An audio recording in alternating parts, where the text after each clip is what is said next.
Bonjour à tous, c'est Jean-Luc Haut sur sa chaîne YouTube. Aujourd'hui, nous allons voir comment les entreprises chinoises se font passer pour des entreprises américaines pour éviter les listes noires. Des sociétés considérées comme des entités militaires utilisent d'autres noms et des accords de licence pour tenter de poursuivre leur activité aux États-Unis. C'est une nouvelle proposition d'interdiction émanant du Congrès qui vise le fabricant chinois de drones DJI qui a conduit à ces pratiques douteuses de propriété intellectuelle. En décembre, une nouvelle société a été enregistrée dans le Michigan, American Lidar.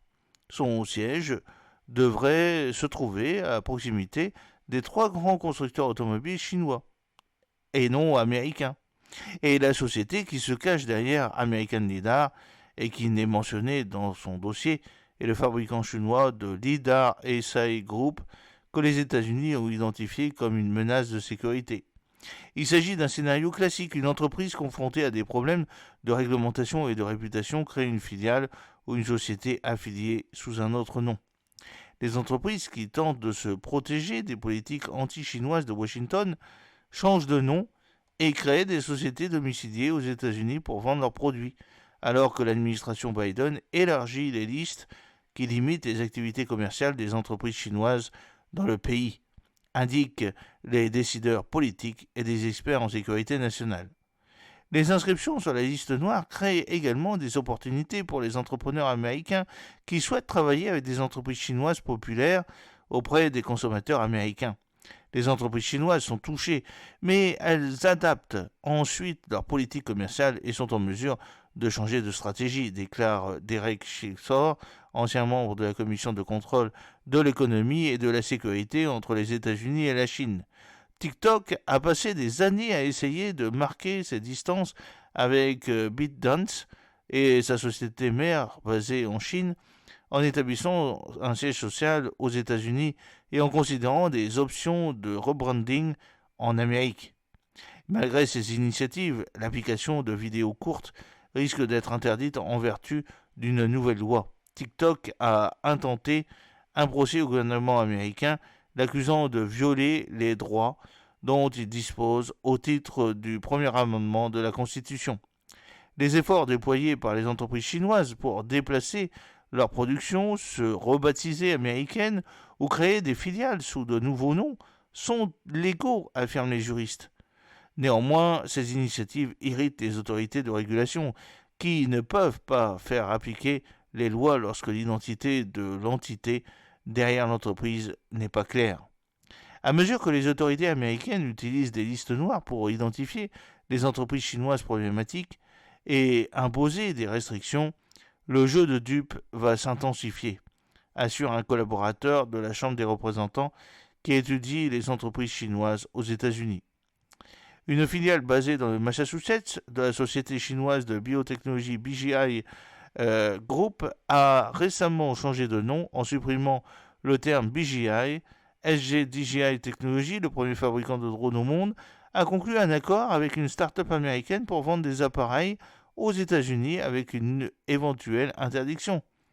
Il y a quelques années, l'entreprise chinoise de télécommunications Huawei Technology a créé une filiale américaine, FutureWay, avant que les États-Unis n'imposent des sanctions à l'entreprise.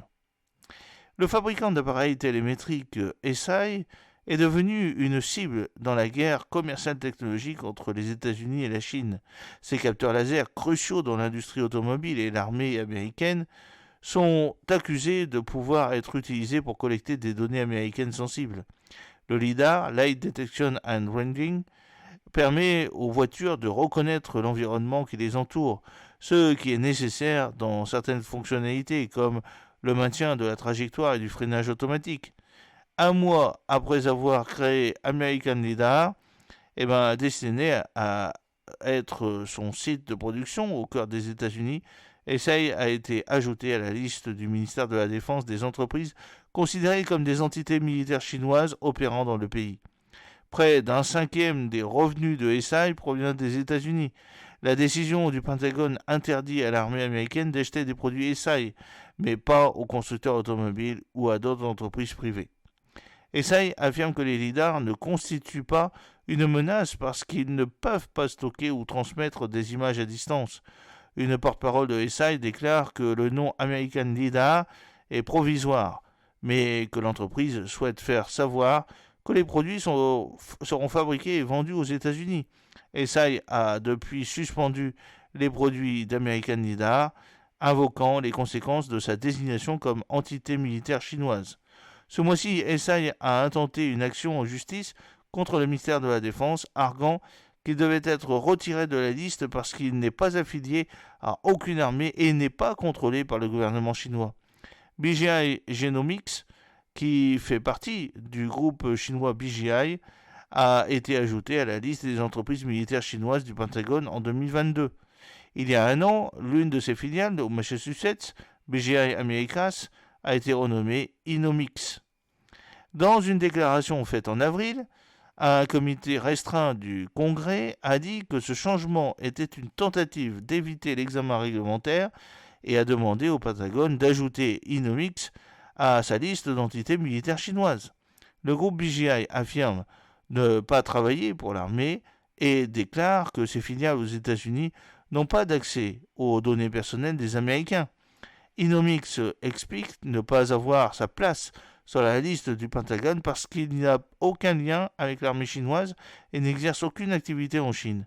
Des experts en sécurité nationale et des juristes soulignent que le fait de pointer du doigt des entreprises chinoises individuellement incite au rebranding et à l'opacité.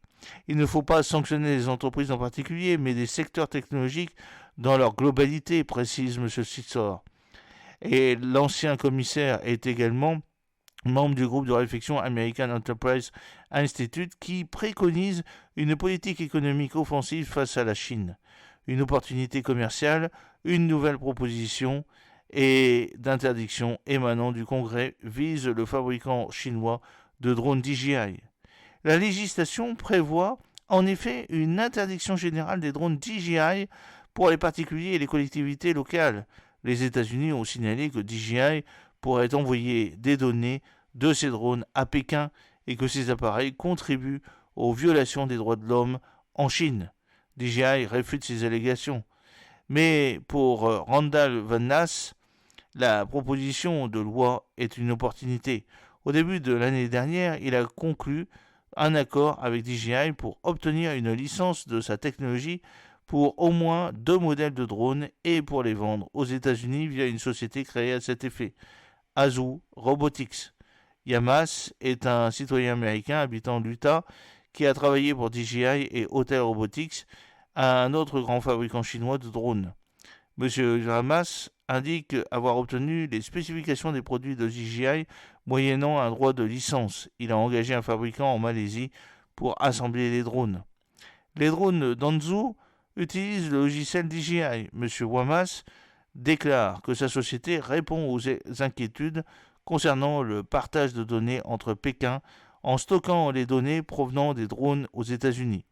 Le but est de se conformer à la demande des autorités américaines de ne pas voir de drones chinois opérer sur leur territoire, précise-t-il. Certains à Washington craignent que DJI n'utilise l'accord pour contourner les sanctions. La représentante républicaine de New York, Else Stefanik, qui est à l'origine du projet de loi visant à interdire les drones de DJI, parle d'une tentative désespérée.